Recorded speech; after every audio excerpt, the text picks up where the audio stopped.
اگر تم دوسرے کو خوشی نہ دے سکو تو دوسرے کو غم بھی نہ دیا کرو، اور فرمایا کہ تم اگر دوسرے کی تعریف نہ کر سکو تو اس کی برائی بھی نہ کیا کرو۔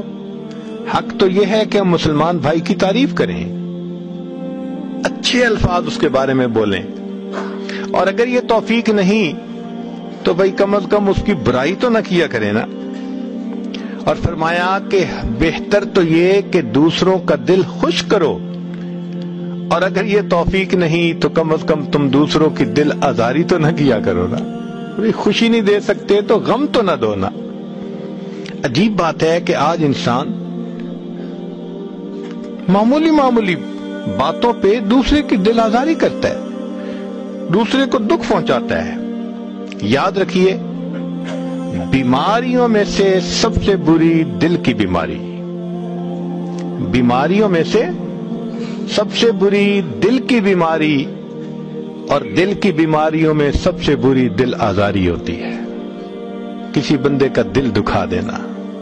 اور یہ چیز اللہ رب العزت کو بہت زیادہ ناپسند ہے۔ جو انسان بے حس ہوتا ہے نا، وہ اللہ کو ناپسند ہے۔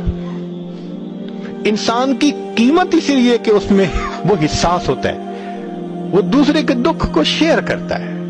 کہ اگر انسان بے حس ہو تو مشین میں اور انسان میں پھر کیا فرق ہے؟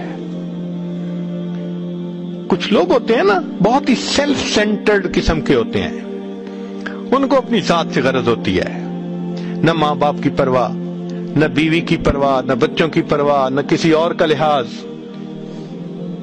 ایسے بے حس قسم کے انکنسیڈریٹ قسم کے جو بندے ہوتے ہیں، اللہ تعالیٰ کو یہ ہرگز پسند نہیں ہے۔ اللہ تعالیٰ ان بندوں کو پسند فرماتے ہیں کہ جو اپنے دل میں اپنے سینے میں حساس دل رکھتے ہوں۔ تو انسان اس بات کا خیال رکھے کہ وہ دوسرے کی تکلیف کا باعث نہ بنے۔ آج کل لکھے پڑے لوگ، ایم اے کیا ہوا ہے، کسی کا روڈ دروازہ بلاک کر دینا، گاڑی بلاک کر دینا، ہم اس کو کوئی جرم ہی نہیں سمجھتے، حالانکہ اس سے دوسرے بندے کو تکلیف پہنچ رہی ہوتی ہے۔